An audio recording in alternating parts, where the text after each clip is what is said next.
You're listening to TrawlCast. That's right, ladies and gentlemen. Welcome back to episode 17 of TrawlCast. My name is Sean Matthews. And I'm Seth McClellan.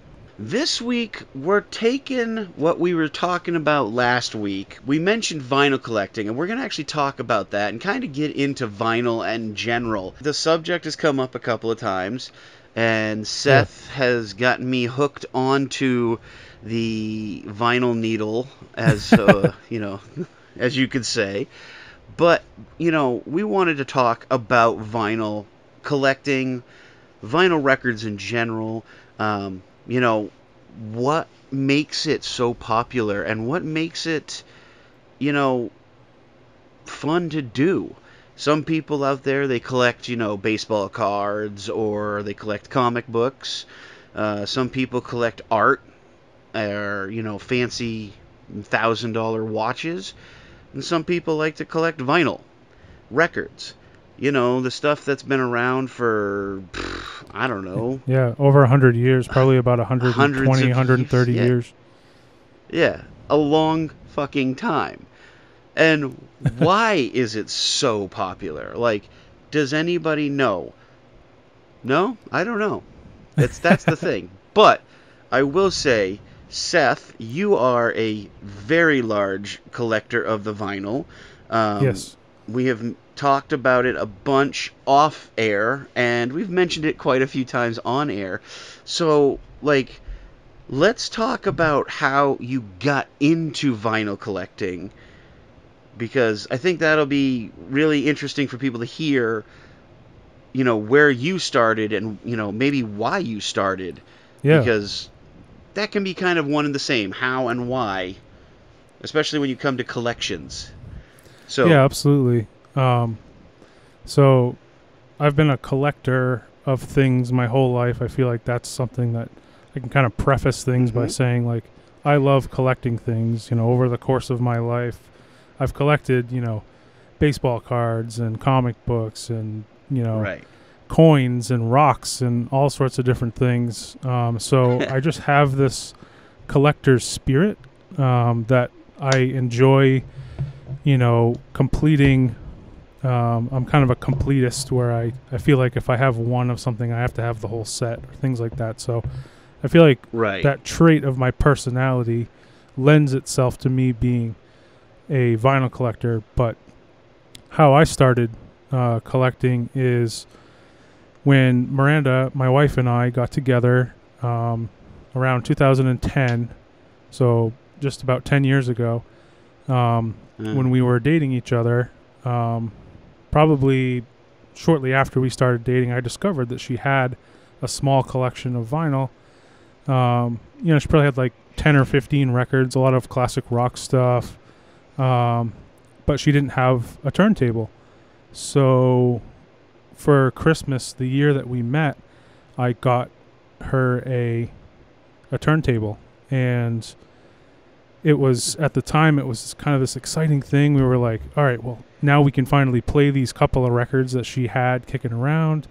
And then it became this thing of while we were dating, we weren't living together, so we were always thinking we're meeting up kind of halfway in between.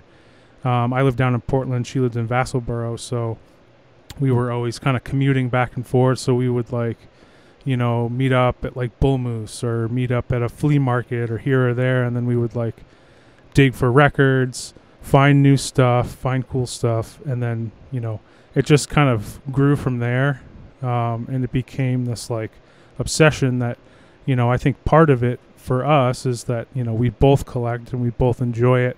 It's not only something that we do just to listen to music, but it's also an activity. We get out there on a Saturday, dig for records. So there's definitely for us, it's part of our relationship that I think we enjoy, but it's also something cool where you can go out and visit local record stores, things like that. So yeah, it kind of grew from there.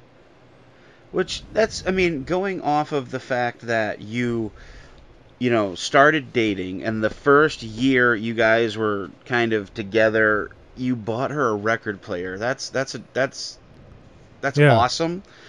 especially because you kind of fed her passion for the collection of vinyl, and it seems like you kind of sparked your own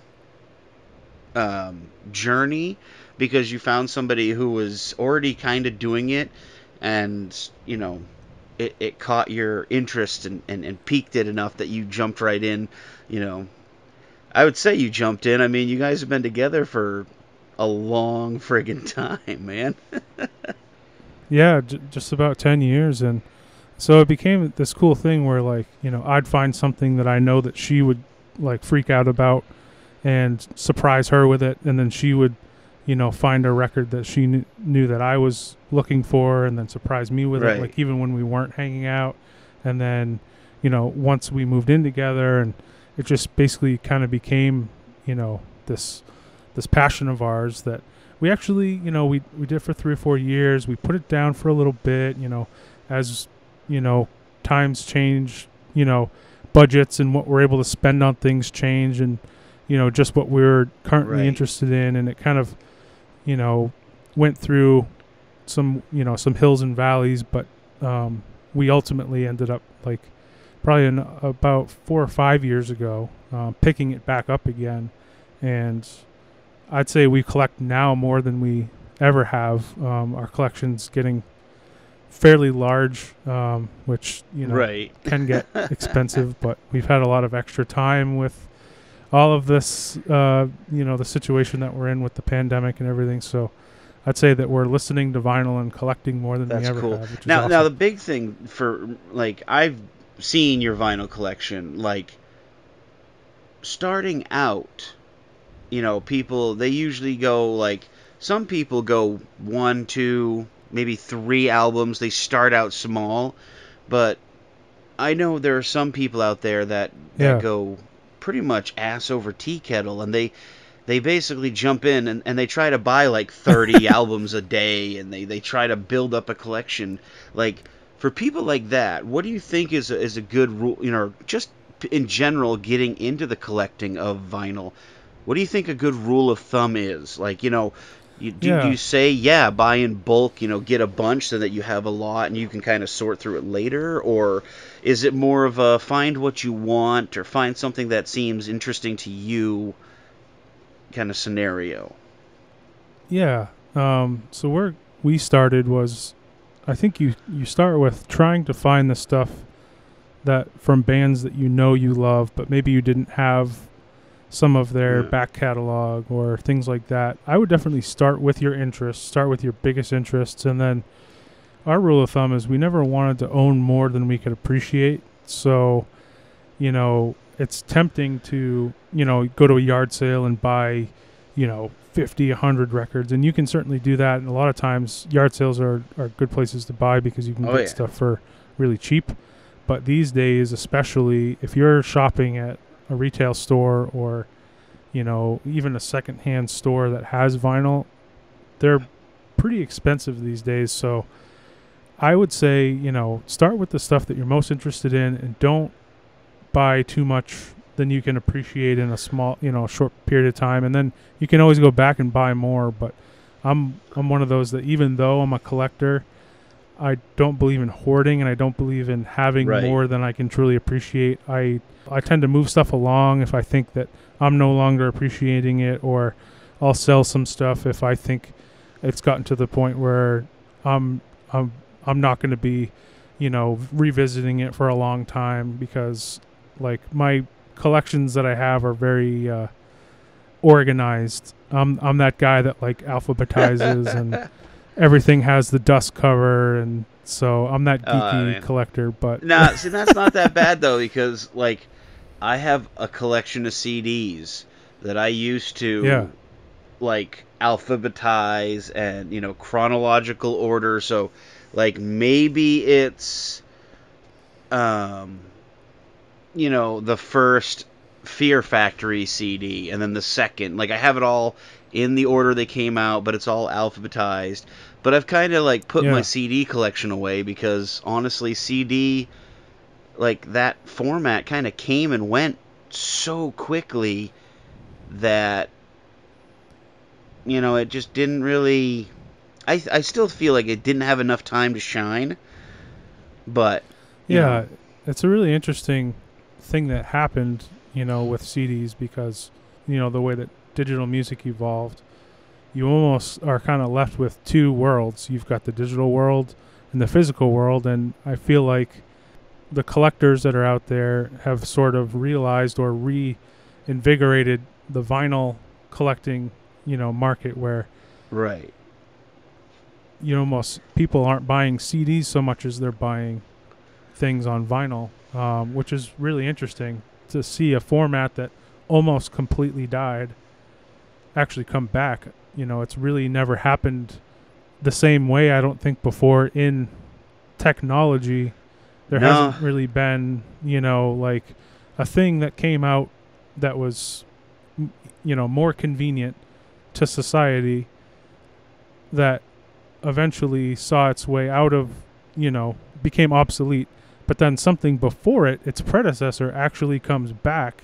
That's a really interesting concept that right. actually happened. Yeah. Well, I mean, maybe I'm kind of hoping that, maybe MP3 players decide to make a comeback, so that maybe someday I can get my Microsoft Zune fixed and look cool again with that. I doubt it, but I loved my Zune, man. Yeah, I had a couple of iPods, and I had a Zune, and yeah, and actually up until probably 3 or 4 years ago, I still had like a 120 gig iPod that had like all my CD collection that I had burned into iTunes that I ripped the good old days of iPod. Ripping CDs and you dumped them onto a giant brick that you shoved in your pocket with your phone, and you had your phone, your MP3 player, your wallet, your keys. If you smoked, you had cigarettes and a lighter, and maybe some breath mints, and some people carry fingernail clippers around too, like the good old days. Exactly, you got all the accessories. And yeah. The phone is like slowly replacing a lot of those accessories. Not everything, but. What's up, guys? This is Will with Twin Grizzly, and you're getting nuts with TrawlCast. Getting back on the subject, I agree with you where there's nothing that's ever come up first, and then its successor came and then almost burned too brightly too quickly, and then it came back to light that that other way was better, like way better. No, and it's interesting, and like as far as statistics go, 90 to 95% of all music that's current is being streamed. Downloads are way down. Yeah. Vinyl represents a very small sliver of overall music sales, but CDs have definitely plummeted and vinyl has definitely risen. I think last year it actually hit $1 billion, which is huge as an industry.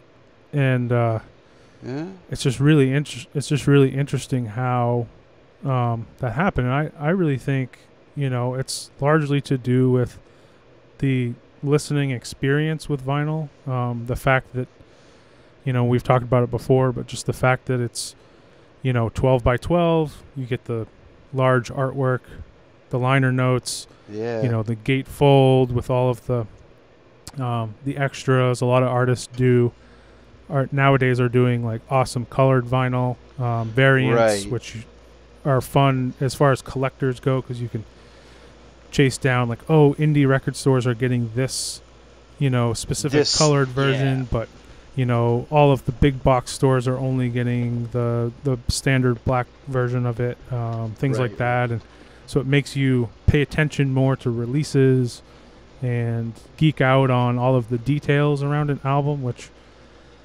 I think is super cool. And even when Miranda and I started collecting like 10 years ago, we didn't own a colored record in our collection. Like everything we were buying from flea markets that was pretty much original vinyl from, the eras that it originally was issued in. Colored vinyl was very rare. Like occasionally you would see something pressed on red or blue, but it was pretty rare. Like nowadays, everything that we're buying a lot of either reissues of old albums that they're re-releasing, or we're buying new vinyl that are current artists releasing, and they're all on colored vinyl. So even in the last 10 years, vinyl collecting has changed big time. Well, cool. That's kind of something that's interesting to bring up, is like nowadays, I know I've seen, actually I own 2 crazy colored vinyl records. And one of them is Bury Tomorrow, their Cannibal album. That's right. It's crazy spatter, like red and black spatter with like clear vinyl. It's really cool. But then I also have the AFI All Hallows EP, which is orange, and that's only 4 songs. You know, it's a smaller vinyl, but it's an. I was gonna say, I think it's a 10-inch. Yeah, but it's a bright neon orange, which is, you know, awesome. I have not really seen that kind of happen before, but, you know, knowing that it's an AFI album, I really enjoy that, because I'm a big AFI fan, and having something kind of funny looking, I guess, is no, it's really neat. Yeah, it's a cool exciting thing, because, you know, I don't like I like Spotify. I like streaming music because it's convenient, and, like, you know, especially if you're in your car or things like that. But, you know, there's definitely is an experience to be had with vinyl. Yes. With, you know, the physical nature of it, putting it on, checking out the cool colors and all the community around it, going out to record stores, supporting music in that way. That is just a whole other thing. Not to sound like it is the be-all, end-all, because I think a lot of people get scared away from vinyl collecting, or they perceive it a certain way because they think, oh, the people that collect are hipsters, or they're classist, or like, oh, you know, it has to be a certain thing. No, for me, it's not. I mean, there certainly are, you know, those gatekeepers and those type of people out there who think a certain way, or you know, think that, like, one format is the be-all, end-all. And, you know, as musicians like we are, you know, we understand that, you know, multiple formats are, you know, exist, and we sort of have to cater to everything that's out there, because you know, who are we to decide, you know, how people should listen if there are multiple formats out there. However, as lovers of music and collectors, and, you know, it's also really cool to, like, appreciate this thing that is a little bit more of a niche, and there's a small community around, you know, it, and something you can get excited about, and share that excitement with other people, you know. Like, you've mentioned it a couple times, but the community around vinyl collecting, it sounds weird, and I don't want this to sound mean at all, but is there, like, a group, like a forum or something you belong to? Or is there a place that you go and there's multiple vinyl collectors there, kind of sitting back, talking, and, you know, kind of spreading and sharing the love of vinyl collecting, / you know, showing, like, hey, I did see that vinyl over in, you know, Bruce's collection, and he's going to be selling part of his collection, or, you know, I saw that exact vinyl in this store, you know, maybe. Is there something like that, per se? There's a bunch of different sort of outlets. There's, you know, just locally as a collector, if you go to a lot of the local spots like Bull Moose, and there's a lot of independent local record stores around in Maine. You kind of get to know people, so you just kind of recognize people. And if you go into a record store pretty often, it won't be long before they know your name, because it's kind of a, you know, it's a small community that way. But online, on YouTube, there are a lot of YouTubers that that show their vinyl collections and just talk about them. And there's something called the Vinyl Community Online, which there's, Facebook group, there's Instagram hashtags where everyone who talks about vinyl will put, the Vinyl Community hashtag, and a lot of the same people from that realm that post about vinyl will all kind of, talk about and discuss different albums, and there's all kinds of groups out there that kind of geek out about around vinyl and support that just sharing what you have, what you've picked up, and like what you're listening to and things like that. Right.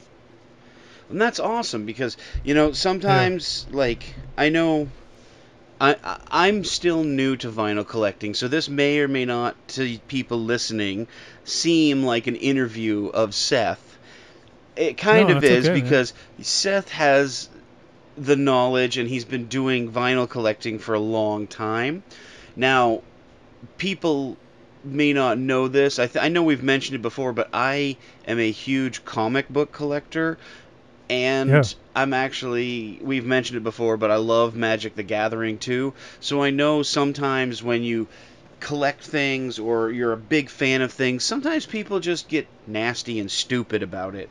That's true. It's definitely true. I'm a huge video game geek. I've been playing video games pretty much my entire life. I've had Nintendos, Ataris, Segas, and I kind of collect those as well. So I understand.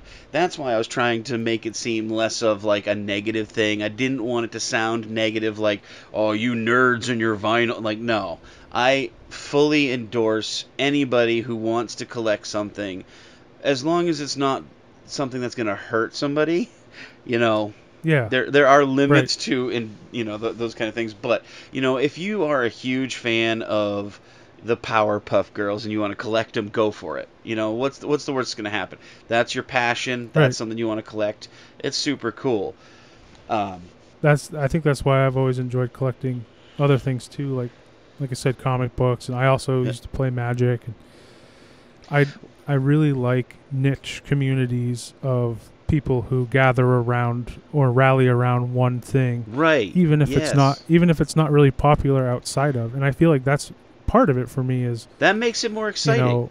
It does. That aspect. It may not be the mainstream thing, but it is to the people involved in it. This is Craig G from Thems That Wait, and you're listening to TrawlCast with Sean and Seth.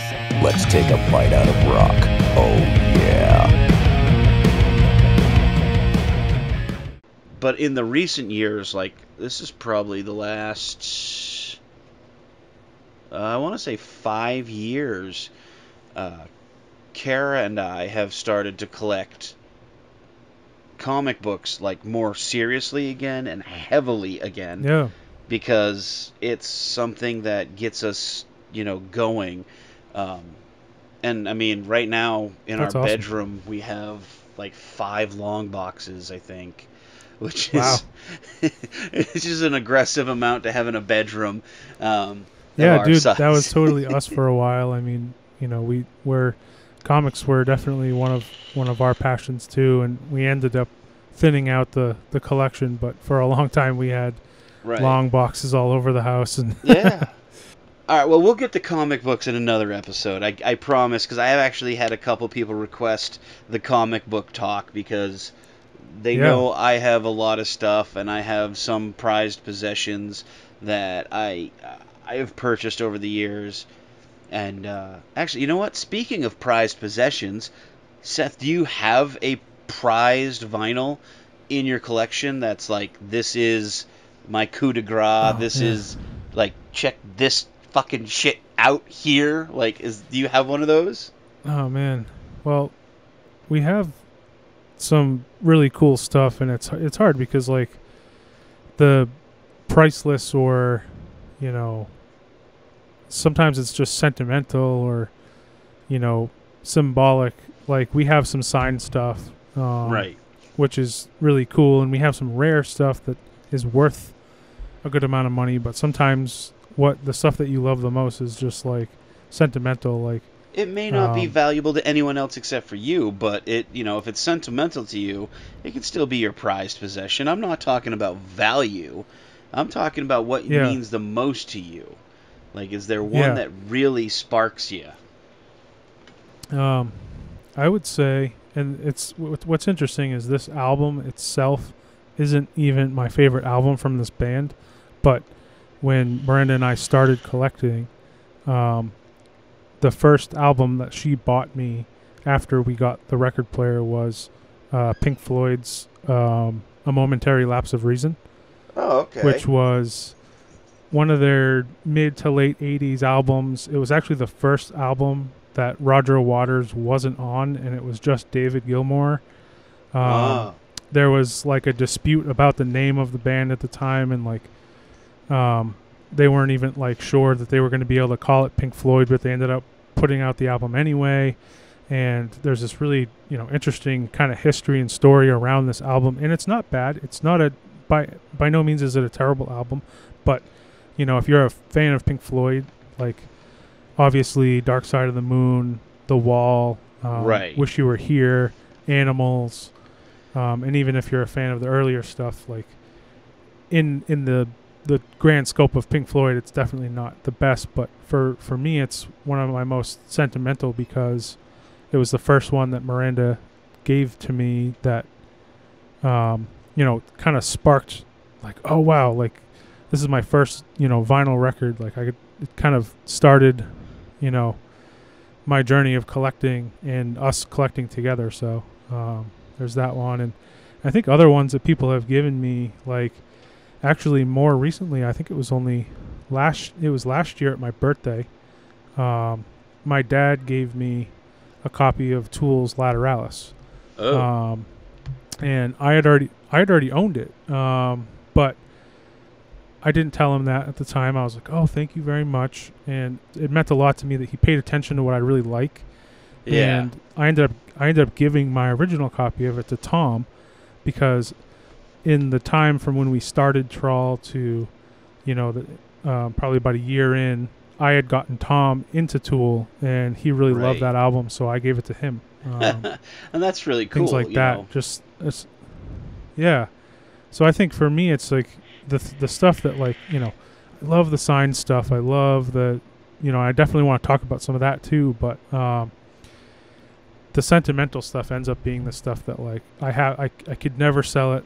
The other thing to vinyl that, physical objects, just by nature of what they are, end up becoming sentimental for different reasons, like like I had just mentioned, and it's hard to have a sentimental connection to something on Spotify. Right. It doesn't matter if it's your favorite piece of music that you've ever heard. There definitely is an emotional aspect to collecting physical music that you can't quite capture with digital music. What's up, my friends? This is Vinny from Diana Drive, and you are listening to TrawlCast. Everything is gone in your hometown. You're alone now. It's a ghost town. Everything is gone in your hometown. You're alone now. It's a ghost town. Well, and the digital music, the digital age, it doesn't give you that satisfaction of touching something, Vinyl, I've noted, I've learned, and this is only, for me, the last, 4 months? So, I'm still in the very, very infantile stages of this, but it's that tactile. Which is exciting, though. Oh, it's very exciting. I definitely go out and, if I'm at a yard sale and I see vinyl, I'll go peek through it. But lately, I haven't found anything that would interest me. There's been a couple that was like, yeah, maybe, and then I was like, nah, you know what? I'm not gonna spend the $1 they want on this. I probably won't play it right now just because I'm still trying to, maybe figure out what I'm going to do, where I'm going to put all these records, and not just have them sitting in the corner of my bedroom under a bunch of dirty clothes.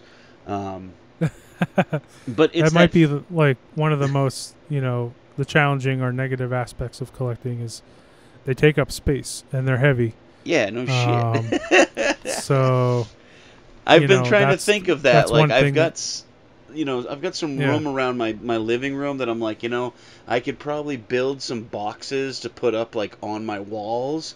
But then I'm like, yeah, but I got so much shit on my walls right now that I would have to like move stuff out of the way and then have to like reconfigure like my rat cage. Yeah. With all my rats is like right against an empty wall, and I don't want to build like a vinyl thing around them have them destroy them or have it fall onto my rats. So yeah, you don't want that. I'm still learning, and like I said, I think I have maybe half a dozen to a dozen, Yep, at most. But it's that, and going back to the topic there, the thought is, it's that feel. Like, digital music is awesome. You can get anything you want, whenever you want, thanks to places like Spotify, iTunes, Google Music, Amazon Prime Music, like stuff like that. You can get whatever you want. But all you're doing is basically hitting a button on your phone and then searching for it and then hitting play. With records, vinyl records, you have to go out. You have to dig through the trenches of vinyl, bodies. Like, I went out probably 3 weeks ago just looking for one record. I didn't know if they'd ever printed it or pressed it or anything like that. And I was going through and I searched through 4 or 5 different stores, and I sat there in the stacks of vinyl just flipping through trying to find it. I ended up I think the last place I went, I asked them, and they're like, oh yeah, that's one of those things, like, if you find one, you'll be lucky to get it for $40, but normally they're like $70 to $80, and it's because they only did like 200 of them or something like that. And I was like, oh, okay. But and that's the other. There's a lot of albums like that. Yeah. Which makes it even more interesting, is it's not this level playing field of, digital music where everything's so accessible. There's, this extra added, thing to vinyl where it's difficult to produce. Not every band will do it. A lot of them are, but not everybody. And once things are purchased and sold, once they're sold out, it could be hard to get it for a while. So you really have to pay attention to, all the outlets and who's pressing, it kind of makes you become a little bit, more educated about how music is released and how it's being. So it's interesting. Yeah. Well, and some people, like, I know our friend Matt Heath, he purchased for me a Life of Agony River Runs Red vinyl pressing. Actually, that one is on a fancy color too. That one is supposed to be, I believe, blood splatter or something to that effect. That's a rare record. Well, and they re-released it. They did a new pressing of it, and it is, I think they only did like 500 of them or something like that. It was a really crazy low number. And I know Matt and I got with, like, I think we're both within the first 100 or 150, something like that. So we have, like, really low numbers. And, when bands do stuff like that, that's something that I find extremely fascinating because, let's say Metallica. They want to come out with Master of Puppets. They're going to do a repress. It's remastered, the whole 9 yards. But they're only going to put out 500 of them. You know how fast that would go? How much people are willing to spend for that kind of thing? A band like that is probably going to make more, but sometimes not. Sometimes, especially Record Store Day, they'll put out a small run of something. Even bigger bands are putting out, 500, 1,000, maybe 2,000, piece run, and they sell quick. They sell within a day. It's crazy. Yeah. Well, and speaking of Record Store Day, I know you just went and experienced it because you posted that you got the Army of Darkness motion picture soundtrack. Like, what the fuck, dude? That's awesome. Yeah. So, Record Store Day is totally different this year because they had originally planned it. It's always in April. It's usually like the second or third Saturday in April every year. But this year, that couldn't happen because of COVID. So they decided they were going to do 3 Record Store Days, one in August, one in September, one in October. And they were going to pick a Saturday on each of those months, and they were going to do limited, instead of having everything be released at once and have everyone rush to the stores, they're doing them in small batches and having, limited amount of people be able to shop in the store at a time and, distancing and all that. So it was an interesting experience. There was a couple of things that we wanted out of that Record Store Day. But for me, I got the Army of Darkness soundtrack, which I was really excited about. It was a fairly small print run. It was the first time on vinyl, so they've never actually pressed it before. Really, really neat. Sounds great. That score itself, just really cool. I was really excited to find it, and it's one of my favorite cult classic movies, as you know, because on our episode about movies we talked about that, so that was a super cool find. Stuff like that might have never actually been made before, and a lot of the stuff from the 90s, 80s and 90s wasn't. So that's really exciting that they I mean, I know it sucks that they kind of changed the landscape of Record Store Day, but giving it a little bit more of a chance to breathe and, doing that, like 3-month kind of spread, it changed the dynamic of it a little bit, which I kind of like because I realized the day after Record Store Day that it was Record Store Day, and I went, shit. Yeah. Well, I missed it. 2 more chances now because you got September. I could actually pull up the dates, but it's pull up the dates and let people know so they have a chance to get out there, maybe start their own collection. So there's 2 upcoming Record Store Days. The one that just passed us was on August 29th, but there's one coming up on September 26th, and one on October 24th.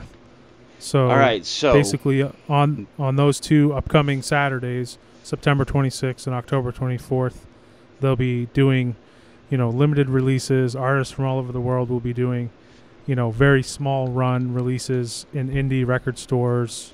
And there's a list online. You can go to recordstoreday.com and see what's coming out.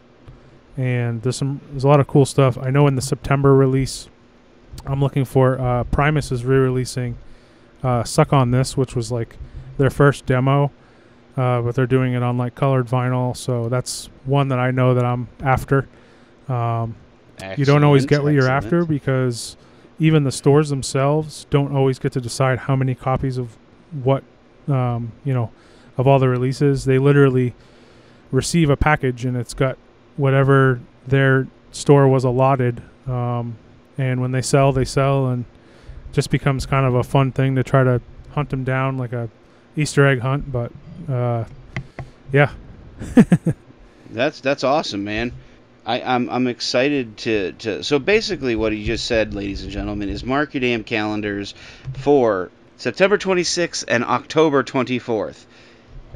Those 2 days, you'll be able to jump in and get, maybe start your own record collection. Hi, this is Raph from Pink Octopus, Sydney, Australia. You are listening to TrawlCast.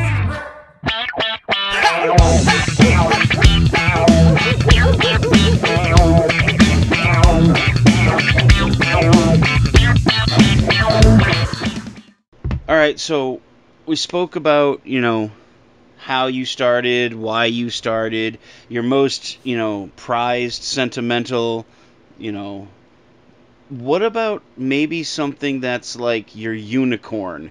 Something that you want, but you've never physically seen it. You know it's out there, or maybe you don't know if it's out there or not, and it's like something you want to have, and it's literally like the creme de la creme of everything that you want for a record, a vinyl record.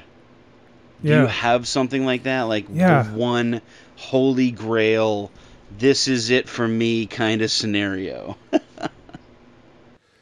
There's a few. And what's interesting is, so over the quarantine, Miranda and I started buying more digitally. And the thing with shopping online is you can usually find some of the things that you can't find in stores. It's not as exciting as digging through bins, but you're usually also always going to pay a premium for them. Like if you're going on eBay, or if you're going on Discogs.com is a vinyl selling website, and you can buy and sell on there. It's a great website, and you can find a lot. However, you're going to pay premiums for stuff. So there's a couple of things that we've bought and that are sort of like grails and all of that, but there's some stuff that's just so rare that it's almost impossible to find, and if you do find it, it's like crazy expensive. One for me is the first Mars Volta album, Deloused in the Comatorium. Okay. Mars Volta, Cedric on vocals from At the Drive-In, and Omar, the guitar player, they're also from At the Drive-In, so this was their project that they started afterwards, and that record came out in 2003, which was at that time when vinyl was pretty dead. There's an original issue out there. It's almost impossible to find. It's just a really cool record if you've never heard it. It's like Flea plays bass on it. Like they got Flea to play bass. He also plays trumpet on a couple of songs. Storm Thorgerson, the guy who did all the artwork for Pink Floyd, does the artwork for that album. Like they went all out on this record, and it's a really cool concept record. Like it's very dark and strange. It's like Santana meets Pink Floyd meets like, I don't even know. Like it's got like, you can literally not even describe that album. You just have to hear it. But that's one that I would love to find on vinyl.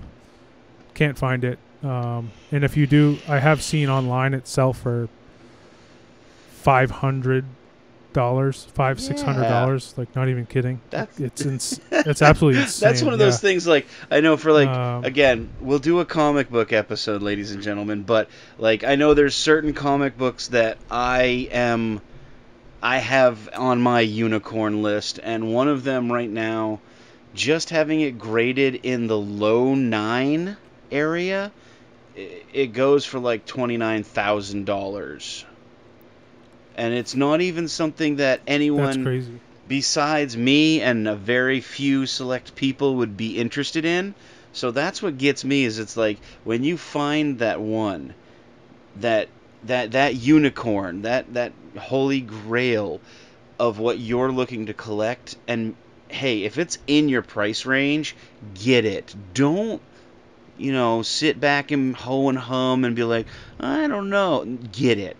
What's the worst that's going to happen? You may be a little short on your, laundry bill or whatever, but you'll have something that, you've always wanted. It sounds terrible, Yeah, I agree too, man. I agree. You got to jump on that stuff. And one thing that's happened in vinyl is there's a bootleg market that you can find a lot of hard to find things. There's bootleggers that will press them and buy them. I've bought some. They sell them at record stores. Like it's a known practice. It's not very savory per se, but like a lot of the stuff that doesn't get repressed, it ends up creating a bootlegger's market for it. And so say like Tool's Enema, they've never reissued that album since 1996, I think. That original one came out. That's the only legit copy that's out there. Every other copy after that is actually technically a Huh. bootleg, and I have one. It sounds pretty good. If I could ever find an original, I would buy it, but that's one that's like almost impossible to find the Right. original of. So, But I mean, you at least it sounds yeah. terrible, but you at least have a version of it. You know, maybe it's Yeah. not legal per se, but you at least have it. You know, yeah, it's kind of cool. That's like that's one of those ones that's like it is cool. And what do you? It's basically like kind of like a deep dark secret. Like, yes, it's one of the originals. Don't look at it too closely, or I'll have to kill you. You know. yeah, yeah, and it's one of those things where like it's a known thing. How I sleep at night about it is the fact that I've supported that band so much. Exactly. Like I own every album. I own it on every format.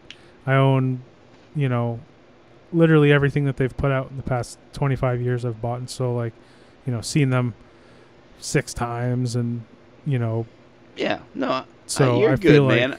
I think they've you definitely- definitely very well justified that. Yeah. But hey, man, you didn't reissue one of your older albums on vinyl. Boom, I'm gonna get it any way I can. I mean, I've got a couple CDs that it's are one of those things where they're definitely not kosher, I guess is the right term for. They're definitely bootlegs. usually they'll call them imports. If you ever go to a Yes. CD store or vinyl store and it says European import or UK import or Japanese import, usually those are not official pressings. They're not authorized by the band. They're just put It's out. funny because I think I have a CD somewhere that was a Japanese import, but I'm like 90% sure that it is not Japanese writing that's on the album because they tried to make it, super legit. Like, no, it's straight from Japan. I'm pretty sure it's like Russian or something, like it's like Cyrillic or something crazy like that. I'd have to find it because I remember looking at it being like, man, that ain't fucking Japanese. Like, what are you talking about? That looks nothing like Japanese writing. I was like, and I want to say it was like, Jesus, I want to say it was like a Cold Chamber album or something like that. But it was something that was like a Japanese import of their hit album. And like I bought it because I was like, well, fuck it. It's $30, It's got a couple extra songs. And like I looked at it and I'm like, that isn't even Japanese, like at all. Like what? Hey, what's up? This is John from Alliance. You're listening to Seth and Sean on TrawlCast.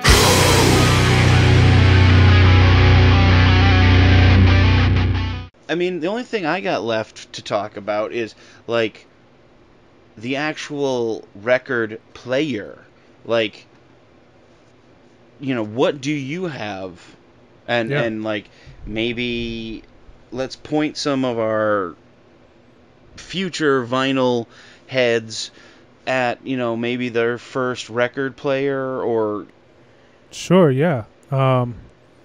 So we've got like a mid-tier, definitely not the nicest record player you could ever own, but it's definitely not the worst either. I believe it's an Audio Technica.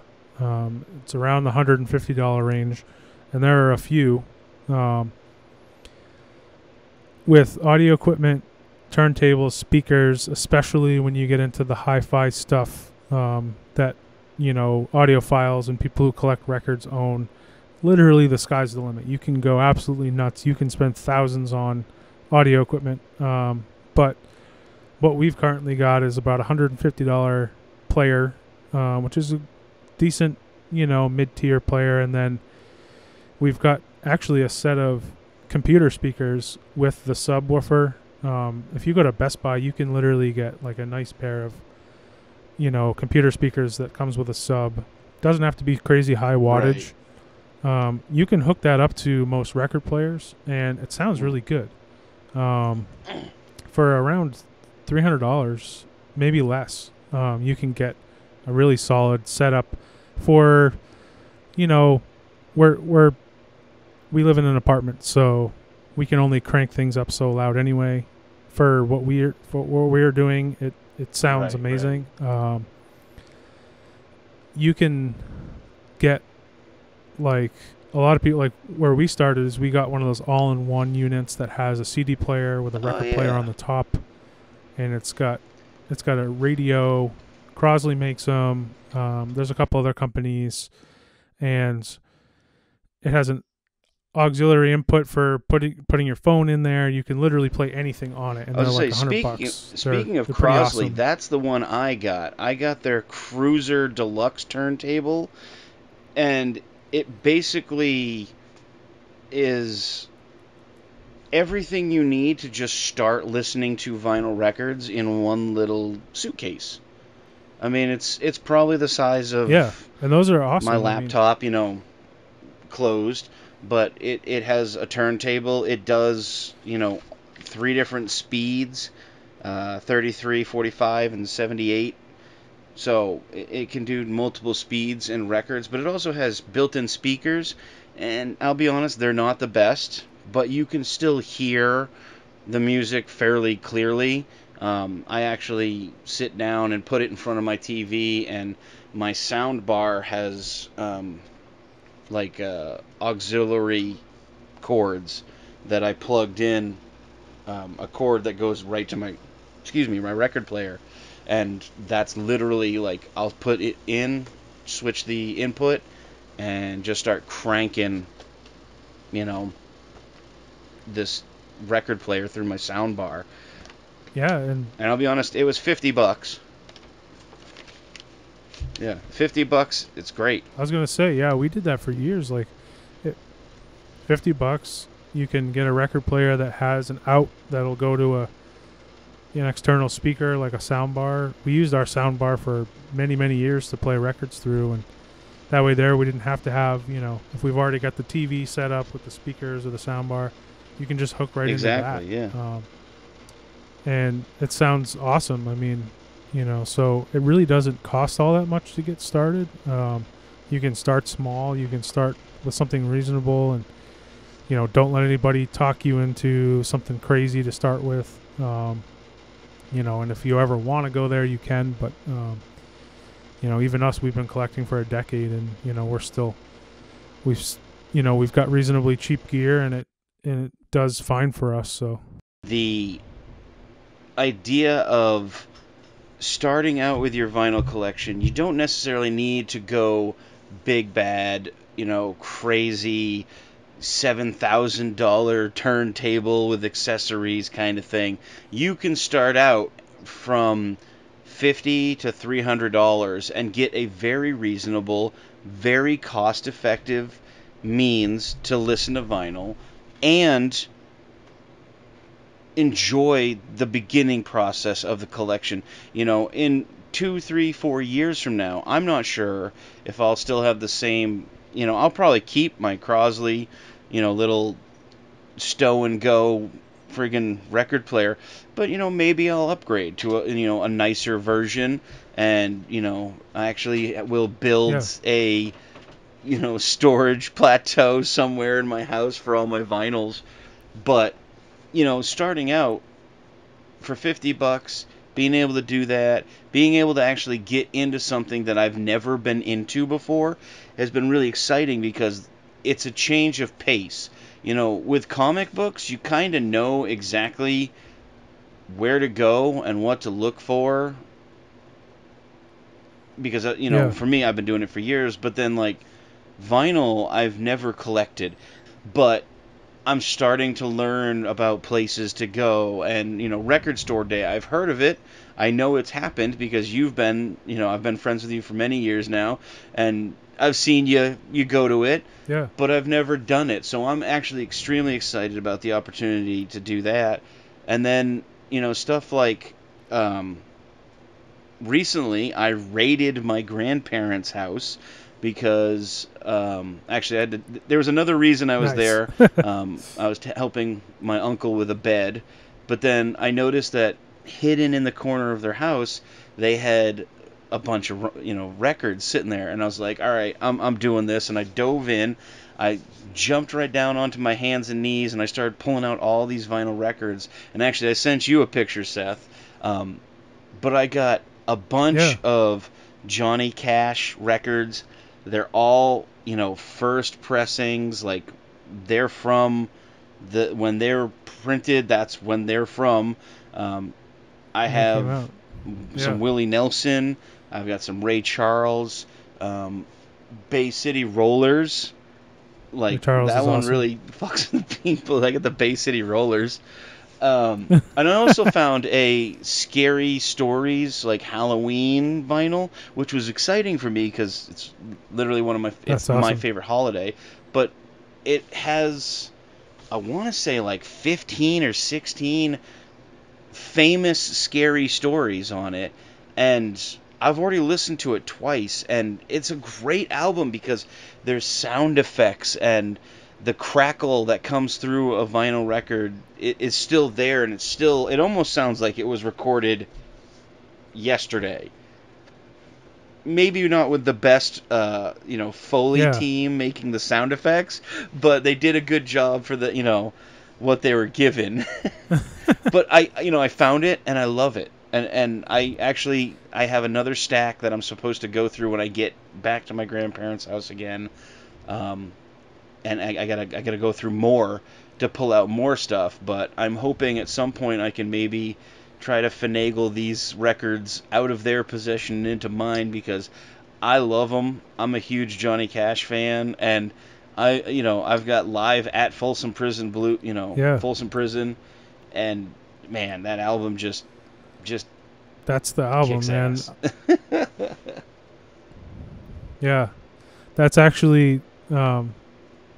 I have my grandfather's copy of Folsom Prison Blues that he gave me probably at this point 6, 7, 8 years ago, shortly before he passed away. Actually, one day we were just kind of drinking coffee at his place, and he was like, "Hey, I know you're into records. Like, feel free to go down and check out all of the records that are in the basement. If there's anything you want, take it. I'm never gonna probably listen to them." He's like, I have my CDs that I. Right. So, okay, all right. So I found his copy of Folsom Prison Blues, which is, it's super beat up. It's a little scratched. It still plays, but it's not. But that's another one that you could say that's sentimental wise. That one means a lot to me because, I got it from my grandfather. So I love that. That album. Well, and I'll be honest, that album for me, that's one of those albums that when I was, because I was a dumb kid when I was 18, just graduated high school, I thought I knew life. Almost like every 18-year-old out there. You think you know everything. You're full of piss and vinegar. Yeah. My life choices put me in a different direction than where I had originally intended. But getting back to the point of this is, I actually didn't like Johnny Cash. I actually hated Johnny Cash with a ferocity that I only reserve for Pearl Jam and U2.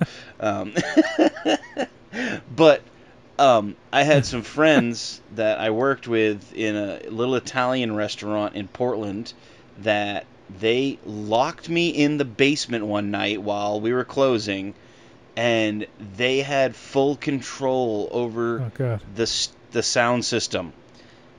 The way that this restaurant was built, the sound system was actually put upstairs and then like in an office, but they put speakers everywhere. These guys knew that I was not a Johnny Cash fan. They locked me in the basement. They cranked at full volume Johnny Cash Live at Folsom Prison, and I had to listen to it for 3 hours while I was washing dishes, cleaning ovens, like doing all the closing routines and stuff. And they broke me. They actually made me a huge Johnny Cash fan because of that Live at Folsom Prison album. And so that's like a little sentimentality that I have with that album too. Plus it's something that my grandparents, they had. And both my grandmother and grandfather, enjoyed. They were around when Johnny Cash was in his prime, so it was kind of cool that they were like, oh yeah, we saw him once back in like 62, down in Massachusetts or something like that. And it's like, wait, what? How come you never told me that? Like, that's awesome. I would have totally listened to one of those stories instead of we went to school uphill both ways in snow, barefoot, with bears. We had to fight bears. It's like, what?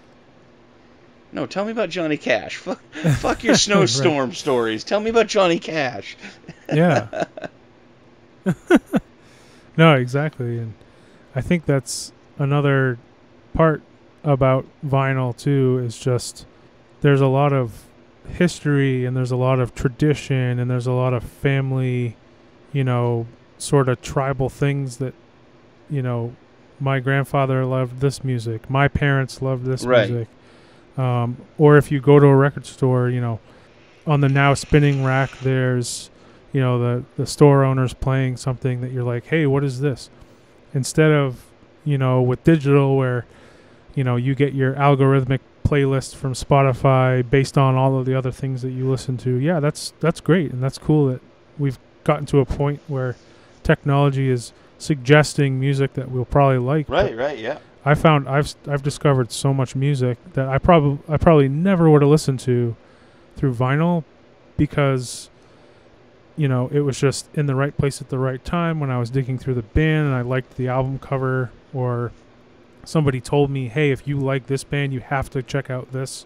If you haven't heard this and you like that band, then you're missing out, or things like that. Like, I like that sort of tribal passed down knowledge about music as well, which I think vinyl is the perfect format for that. I don't know if this is still true, but I know it was true around 10 years ago when I started collecting, that like more than half of all the music that ever existed in the entire world was never converted beyond the vinyl format. So literally half of the music that exists in the world is still on vinyl, sitting on a rack somewhere, kind of trapped and undiscovered or unrediscovered. A lot of the obviously popular music has been digitized and, is available for purchase or wherever you want to buy it. But there's a lot of obscure stuff or stuff that, maybe the label or the artist didn't have the rights or just never got a reissue or never got issued to CD, and then because it never got issued to CD, never got issued to vinyl. So there's literally like an insane world of obscure stuff out there that like only certain people know about that you can discover. So I think that discovery is so cool. So this is Matt Heath. I hope you enjoyed this episode of the TrawlCast. You can catch my boys Seth and Sean on a regular weekly basis when they can put these up. And don't forget, once this whole plague is over and we're all back out playing shows and doing things and not taking things for granted, just remember to support local and just be excellent to each other. Thank you all for tuning in to TrawlCast this week. We really appreciate you listening. We've been working hard on trying to get stuff situated for some more interviews, some more show topics. Vinyl kind of came up last episode, and we wanted to get back to this train about vinyl because I know we've mentioned it a number of times. At some point soon, we will be doing a comic book episode because I have had a couple requests personally from me about comic books. I actually would like to see at some point. Yeah, man. We've talked about it once or twice. We may or may not have the ladies of Trawl, or at least our ladies, Miranda and Kara, come on to the show sometime and just talk about us having to deal with us. That'd be cool.